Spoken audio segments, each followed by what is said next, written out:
All right, good evening, everyone. Welcome to the Board of Education meeting. We met in executive session and saluted the flag. I'm going to read the statement of public notice now. This is a regular meeting of the Board of Education of Bernards Township. Notice of the time and the place of the meeting was provided, and copies of that resolution were forwarded to the official newspapers as designated by the Board of Education and to the Township Clerk, and a copy of that notice was posted on the bulletin board of the Board of Education offices.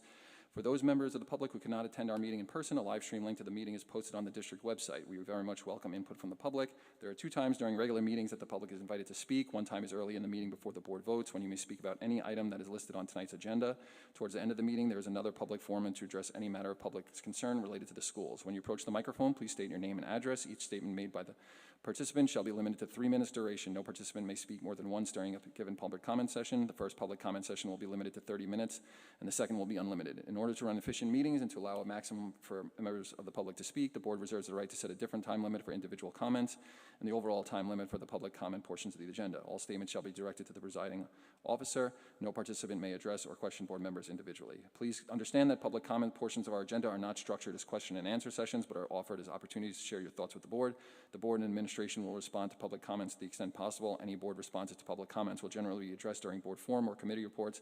However, all comments are considered and will be investigated and addressed as appropriate. Please be courteous and mindful of the rights of others when speaking. Comments may not be abusive, obscene, threatening, or irrelevant.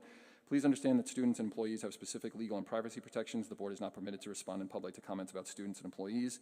Please also understand that the board will not be responsible for the content of comments made by members of the public. Members of the public are cautioned that they are speaking at their own risk, and any personally directed statements that they make may subject them to legal liability to the affected individual. If it is necessary for the board to go into executive session, at the end of the meeting, we will provide a length of estimated time for the session and whether any action is anticipated to be taken upon returning to the public session.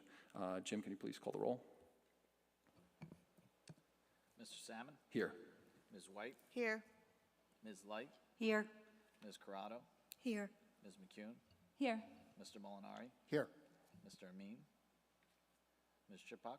Here. And Mr. Shaw. Okay, we're up to superintendent's report. Oh no, board president comments.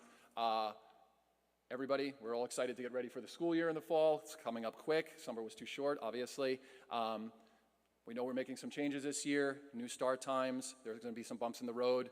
Please give us some grace, and the bus drivers, some new bus driver companies, some grace, and the staff some grace, and the kids some grace about getting out of the house at different times this year. So hopefully we'll have everything, manageable and smooth out any rough edges as we move through the first few weeks of school. But I just wanted to say that we are excited to get started with our new start times and our new transportation companies. Nick, take it away.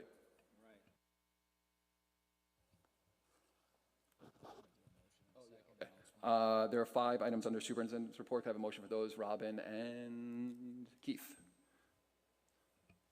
Okay, so just by way of quick explanation, the first item is authorizing a data sharing agreement with HESA.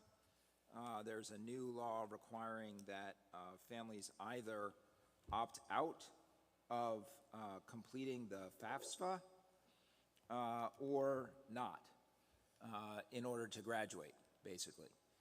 So anybody that doesn't want to have completing the FAFSA a graduation requirement for their graduating senior simply has to tell us that they would like a waiver to that requirement. Anybody that does not submit a waiver, we have to have the ability to receive data from HESA to verify that the FAFSA has been completed so that we can comply with the law and allow the kids to graduate. So that's what that data share agreement is about. The second item is the MOA. We've been doing this annually since we started employing the special law enforcement officers at all of the schools. We did double check the agreement with council. Everything is good to go. There was a small 3% increase in compensation on the hourly rate, and a provision was noted that in certain circumstances, with the superintendent's approval, there could be overtime provided for where it's appropriate, not as a security measure. Security still has to be handled by regular police officers, but in the event that it made sense as a community policing type event for a special law enforcement to be there. Like, for example, on a back-to-school night where the community is trying to get to know who its SLEO is, overtime could be authorized in that situation. And then we have 3 overnight field trips. That's it. Any questions about any of that for Nick? Nope. Okay, Jim, can you call the roll, please? Mr. Salmon? Yes. Ms. White? Yes. Ms. Light? Abstain. Ms. Corrado? Yes. Ms. McCune? Yes. Mr. Molinari? Yes. And Ms. Chippak? Yes. Okay, we are up to public comment on agenda items. If you have a comment on an agenda item, please come up, give your name and address, sign the sheet, and 3 minutes to speak. Okay, no public comment. We'll close that out. We're up to the approval of minutes. Can I have a motion for that, please? Jen and Keith. Jim, you want to call the roll, please? Mr. Salmon? Yes. Ms. White? Yes. Ms. Light? Abstain. Ms. Corrado? Yes. Ms. McCune? Yes. Mr. Molinari? Yes. And Ms. Chippak? Yes.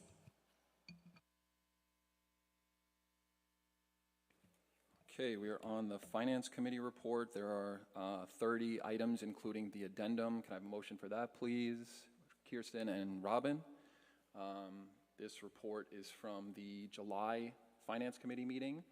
The first item for discussion was highlights from the New Jersey Association of School Business Officers School Funding Working Group. Mr. Rollo reported from the meeting that statewide transportation budgets had increased 21% from 21-22 to 22-23, while state transportation aid had only increased 2%. So that was obviously a big concern. Mr. Rollo talked about prescription claims rebates. Mr. Rollo consulted with the district's insurance broker, which is Arthur J. Gallagher, who inquired with the pharmacy benefits manager about rebates the district has received on prescription drugs. He provided a summary of those rebates quarterly from 2022 to 2023, which averaged about $200,000 per quarter. Representatives from Arthur J. Gallagher were scheduled to attend the August Finance Committee meeting to explain options for the district, including, for example, shopping for a different PBM and how any change could affect the current formulary. Mr. Rollo has also been in contact with Remedy Analytics, a firm that analyzes drug rebates and pricing to determine whether additional savings can be achieved. We talked about the ESY transportation issues that had been going on. So ESY transportation is 11 routes. Extended school year is ESY. There are 11 routes. They were all awarded to Barker Bus Company on the first day of ESY. 6 out of the 11 drivers that Barker agreed to provide did not show up for work, and Barker said that they did not have any plan to remedy the situation. So the first week of ESY was very difficult for students and families. Buses were running late, sometimes 90 minutes late. Some buses did not have air conditioning, and some buses did not have the required aids that were contracted for. Mr. Rollo, Ms. Lobaska, and Dr. O'Connell worked last week at that time to remedy the issues, and as of July 15th, service was much better. We had contracted with Del Val and STA bus companies to cover the 6 buses that Barker failed to provide. There was discussion about Aramark Cafe performance. Aramark provides food service in the district. There was a drop in profit for 23-24, but Aramark is contractually obligated to pay the difference between the profit guarantee and the operations profit, which is built into the contract. Mr. Rollo wanted the board to be aware of the fact that Aramark or any other vendor may want to reduce the profit guarantees in future contract based on our projections for that year. We talked about the school budget calendar. Mr. Rollo provided a forecast timeline of the district budget calendar for the 25-26 year, August and September. Facilities and Operations Committee is going to review the facilities condition assessment that was ordered and propose a list of capital projects and associated timeline. In October, Facilities and Operations would finalize that capital projects list and the budget for the 25-26 school year and provide recommendations to the Finance Committee, at which time the Finance Committee would recommend capital projects budget to the board. Mr. Rollo would like to get the 25-26 capital projects out to bid in the winter. A board member asked about Mr. Rollo, the last item was about district investments. A board member asked Mr. Rollo's plans for district interest earning funds, given the likelihood of an upcoming interest rate cut. Mr. Rollo looked at CD laddering, but banks have already cut long-term rates. A 2-year CD rate is now around 2.4 to 3%. There is the possibility of putting some funds into a 9-month or 1-year CD, and Mr. Rollo will provide an update in an upcoming meeting. As far as the finance items, most are standing items or self-explanatory. The only item, which is number 12, which has to do with the ESY busing. Do you want to give us like a little color on that, Jim?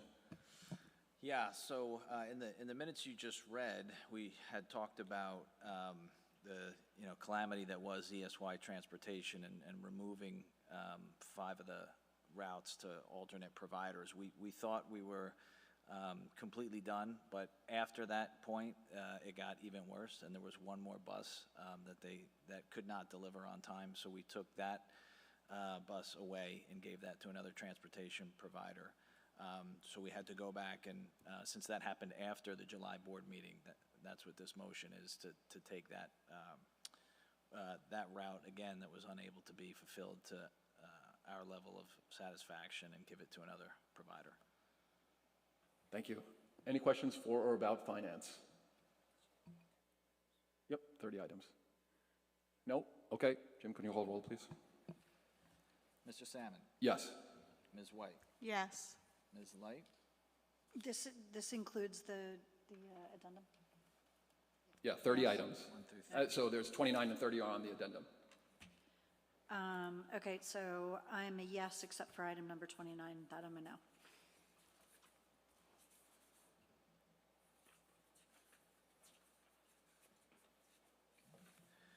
Ms. Corrado? Yes. Ms. McCune? Yes. Mr. Molinari? No on item 29, yes on the rest. And Ms. Chipak? 29 abstain, yes on the rest.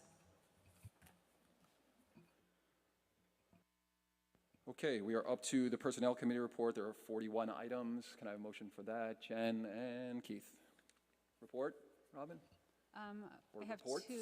two reports, although a lot of it's old news and some of it was already reported out on. So in the July meeting, the committee met on July 19th. We had a discussion about elementary sectioning, which always happens at that time of year as they're monitoring the class sizes at all of the buildings and figuring out staffing. We reviewed like the way that works each summer, the board trying to stay within the class size guidelines and anticipate move-ins and move-outs. It's always a little bit tricky.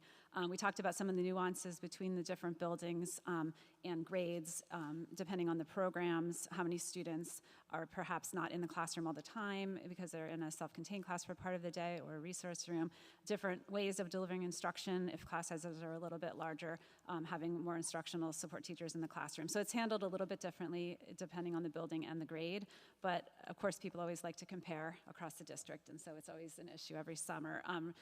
The update at the next meeting was that we've still monitored it all summer, and everybody is under the guideline, the board guideline for class sizes across the buildings. We talked about the SLEO 3 pay rate, which Nick already reported out on in the superintendent's report, that we've raised that by 3%. We talked in the July meeting about the shortage of crossing guards, and I think everyone who's getting their Friday folder and on social media has seen advertisements for that all summer, trying to hire crossing guards. So do you know the status now, Nick or Jim? They're still looking for more, right? We've Yes. appointed some more, but yes. Yes. Yeah, Yep, we're still looking for more crossing guards, so. okay. If you know anyone who If you wants to know be a anyone. crossing guard. They don't have to do it both shifts. You can do just morning or just afternoon if that works Right. out better for your schedule. Yep. So definitely spread that word. Okay, and then at the August meeting, we had a follow-up about that. We talked about some Title I money that the district got that we were not expecting. It's $164,000, but a large portion of that goes to Bonnie Bray School for students that are there. So our portion is $85,000. We're planning on using it for professional development, or at least some of it for professional development for our new math program, the new Envision elementary math program. So more to come on that. And we talked, I guess that's it. That's the only stuff I can report out on, aside from the fact that at the time that we met, Mr. Syatt reviewed the different unfilled positions, many of which have been filled in the meantime and are on the agenda for tonight. You can see a lot of people have been hired, and that was it. Thanks, Robin. Any questions about personnel? No? Okay. Jim, can you call the roll, please? Mr. Salmon? Yes. Ms. White? Yes. Ms. Light? Yes. Ms. Corrado? Yes. Ms. McCune? Yes. Mr. Molinari? Yes. And Ms. Chippak? Yes. Great, thank you. We're up to the policy committee report. There's one item. Can I have a motion for that, please? Jen and Robin. Dave is not here. We do not have a report, right? There's nothing on the agenda, no report.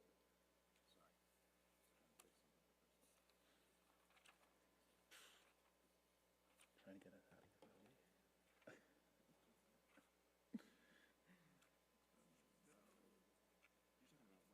Policy. Yes, sorry. Got distracted on power issues for laptops. So with respect to policy, the reason that policy did not meet in August is because there were no proposed changes for second reading on all of the policies that we did first reading on. So there was no policy committee meeting in August and no report. Thank you. Any questions? Nope. Jim, call the roll, please. Mr. Salmon? Yes. Ms. White? Yes. Ms. Light? Yes. Ms. Corrado? Yes. Ms. McCune? Yes. Mr. Molinari? Yes. And Ms. Chippak? Yes. Thank you. We are up to curriculum committee. There are two items. Can I have a motion for that, please? Janice and Jen.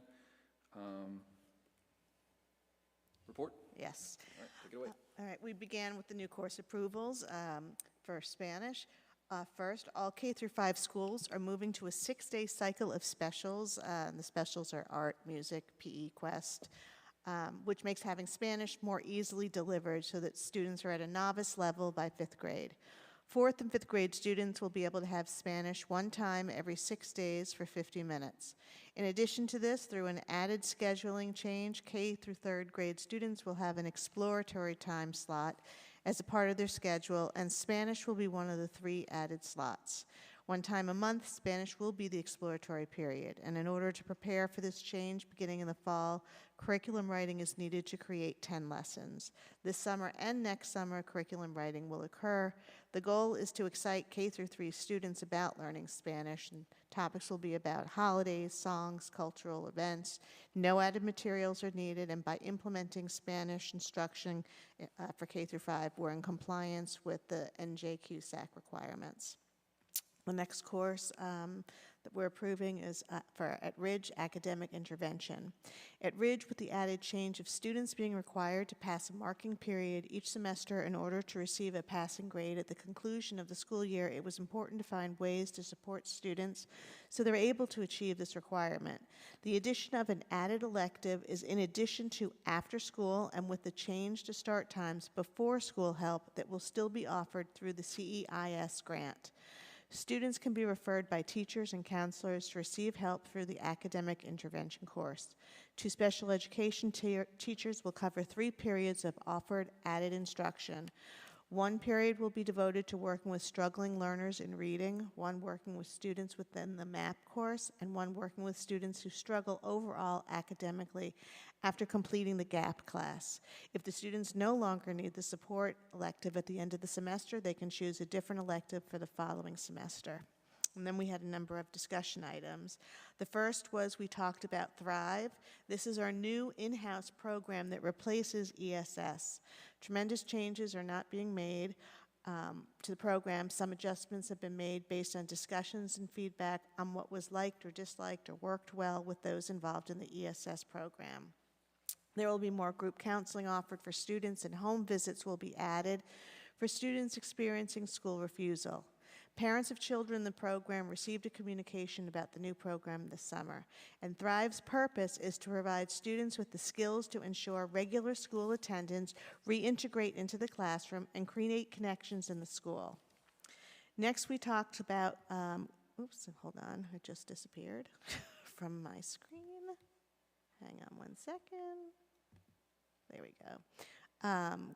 Greg Lucas, who we have met with and we've reported out on previously, Greg Lucas was received well by the Wellness Committee, and an opportunity for other Board of Ed members to meet and ask questions was provided. As been shared previously, staff have been asking to receive training and support in order to have additional tools to utilize when conflicts arise among students in and outside of the classroom, as well as when tackling challenging conversations. There's been a rise of HIBs as well as student conflict at WAMS, and moving forward with Mr. Lucas's staff training this fall is a step towards bringing about needed change. If the district moves forward with Mr. Lucas, he will address all district staff as a keynote speaker at their opening day meeting, and then will work with about 30 WAMS staff members at the October and February in-service days. During these trainings, staff would work with scenarios that could occur and work on strategies, options to utilize if they should occur, as well as explore conflict resolution and restorative practices that could be used in the classroom. The trained staff members would be able to train other staff members in the future. Questions arose as to how data could be tracked and measured and how to measure the effectiveness of the program. Panorama would be able to be used to help in this area. A board member asked to review training materials as well. Mr. Lucas explained it's important to be clear with what and how shifts are wanted. He recommended picking a purposeful, strategic goal as a starting point. Mr. Lucas works with a number of other schools, including Montclair. Ms. Fox followed up with Montclair to learn details of their experience, and they shared that Mr. Lucas has been an outstanding support for the district in this initiative. The majority of the committee supported and recommended moving forward with Mr. Lucas, and we've met with a number of consultants since last year, and the work Mr. Lucas does is aligned with what we've been looking to bring to our staff, and it was just approved when we voted for the finance items. Then we had an update on the elementary scheduling project. The administrators have worked closely with Alice Velez, our software scheduling consultant, and are close to completing the elementary master schedule as of the date of the board meeting, and the schedule will be complete. So Genesis is limited for the elementary schedule, and the added software Adario was piloted to determine if it could support and development of the elementary master schedule annually and provide us with opportunities to schedule our students and staff more efficiently. As an example of its feature, this software is able to determine the best time in the schedule to pull students out for support. Ms. Velez reworked our specials so that existing staff can cover all sections at each school. I mentioned earlier something called the exploratory period that's being added. So as mentioned, as a result of the change in the master schedule, it's created these extra blocks of time to have 2 extra ones in addition to Spanish. The curriculum writing project involves representation from specialty area teachers. So one exploratory period will be Spanish, and ideas are under discussion about how to use the other exploratory period. Ideas being discussed are adding in technology instruction, such as keyboarding, which has been lost since Quest was implemented, additional recess, which would provide more free play to develop social skills, and infusing more lessons in understanding disabilities. And then lastly, we were presented with part 1 of the post-secondary report. It's linked in my minutes. And Ms. Fox has asked that any questions that any board member has regarding the report, please be sent to her by September 6th, when we will be having our next curriculum meeting. Part 2 of the post-secondary report will be presented through the Wellness Committee. Thanks, Jen. Any questions for or about curriculum? I think all the elementary kids that are listening just heard exploratory is additional recess. So that toothpaste is out of the tube. I don't know. But just the question about the Spanish curriculum at the elementary school, that's going to be implemented in the fall now. Okay, great. Jim, could you call the roll, please? Mr. Salmon? Yes. Ms. White? Yes. Ms. Light? Yes. Ms. Corrado? Yes. Ms. McCune? Yes. Mr. Molinari? Yes. And Ms. Chipok? Yes. Thank you. Wellness Committee report. Janice, do we have one? No, not this time. Okay, great. We'll catch you on the next one. Facilities and Operations Committee. Keith? Yeah, I was away during that meeting, so I'm going to kick that over to Jim. Okay, great. Okay, so the committee met August 1st. We discussed the work order status review, both HVAC and maintenance. We have a new metric to keep track of how many work orders are open per week and closed per week. in addition to tracking the average close time of work orders, which was 27 days. And we dissected the ESY transportation debacle and walked through things to consider from that and takeaways of that experience with that transportation company. We looked at options for procuring our own school bus vehicles. While there's a long lead time to get school buses, there was the opportunity to bid on a couple of school buses that Hunterdon County Ed Services Commission was putting up for sale. We tentatively agreed to put a bid in. However, it's buyer beware, and our contact that we had arranged to do an inspection of the bus before we bid got stuck out of state. His flight got canceled, so he couldn't get back in time to, that's not part of the minutes, but I'm just putting the conclusion to the event, working it in there. So we didn't actually get the inspection, but at the meeting we talked about the feasibility that if we can buy one of these buses that are relatively new-ish, that you could get a 54-passenger bus at a much reasonable rate, and that there are periodically, about every 2 months, Hunterdon Ed Services Commission does auction school buses up for sale. So it's something we'll keep our eyes out for if there's an opportunity. We think the most likely use would be to help with our athletics busing. To do to from internally really requires 3 drivers per route, because when a driver calls out sick, you still have to obviously get the kids to school. So having just 1 driver and 1 bus isn't good enough. But with athletics, you can actually do 1 driver, 1 bus, and still achieve our transportation needs. So we'll be monitoring that in the future. We did have a transportation meeting with our 4 new bus companies that are going to be providing to from, just so everyone's on the same page and they know our expectations. And Ms. Labashka explained to them what the expectations here were, and requiring them on our safety training protocols and the dry runs that have to happen on the days before school, so all the drivers are familiar with the routes that they'll be running. No issues in that meeting. And then we had presented a draft of our 5-year capital project plan. This was a big agenda item, and it's something that the Facilities and Operations Committee will be looking at in the next couple of meetings, and also at the Finance Committee. But it was the kind of first pass, first draft, try and wrap your head around what we're going to tackle capital projects-wise in the next 5 years.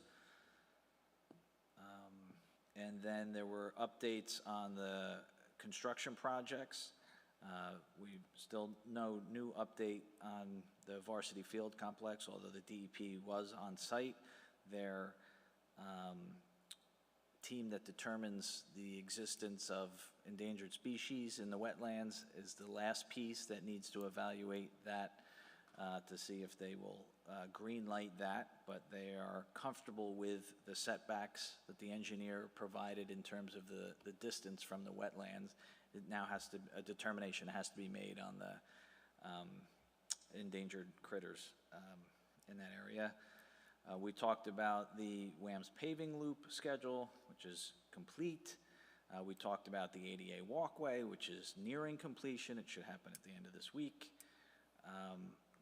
We talked about awaiting a change order for the Ridge HVAC project, which we recently received, and the Liberty Corner direct install, which is also almost complete, just a couple of final programming on the rooftop units, but everything's been installed and the lighting's all in. And we reported that the Liberty Corner canopy was underway, and we would be getting a small credit. That project has been complete, and we did get that credit for that project. Thanks, Jim. Any questions for about facilities and/or operations? No? Any potential timeline on the endangered species investigation? We were told September. I would take that This September? I would take that with a grain of salt. I would not bet a mortgage payment on it, but that's what the environmental engineer, who has a relationship with the DEP evaluator, said that we would hear back by September. However, I would not be entirely shocked if September became October. Or November. Okay, great. Liaison committee reports. Janice, you have Somerset County, right? Okay. I do have one from Somerset County Educational Services. There was a meeting on August 7th. Harold Dunsavage shared the following in his superintendent's report. During this summer's extended school year program, SCESC served 70 students. In 2023, they served 30 students. Staff has been extremely busy registering new students for September, averaging 3 or 4 intakes per week this summer. Special education transportation services has also grown. They're anticipating $30 million in revenue for the 24-25 school year. They've hired 2 new staff members and will be relocating to a larger office in September. The superintendent recommended approving an agreement with Symphony USA for electronic bidding software for the 24-25 school year. This will enable the commission to expedite the process of approving bids for necessary expansion projects. The board approved this agreement at the August 7th meeting. The board approved the memorandum of agreement for contracts for certificated staff, secretaries, teacher aides, and supplemental staff. Their 3-year contract provides salary increases of 3.25%, 6.25%, and 3.25%, allowing the commission to be competitive with other hiring school districts. The new contract includes an extra 15-minute period at the end of the school day for staff meetings, IEP monitoring, etc. There continues to be a need for math and science special education teachers. The commission is looking into funding for Project Adventure, which will help students develop physical, social, emotional, and teamwork skills. Thanks, Janice. Any questions about Somerset County Ed Services report? No? Any other liaison committee reports? No? Okay. We are up to public comment. If you have a public comment about any item related to the schools, please come up, state your name and address, sign in, and you have 3 minutes.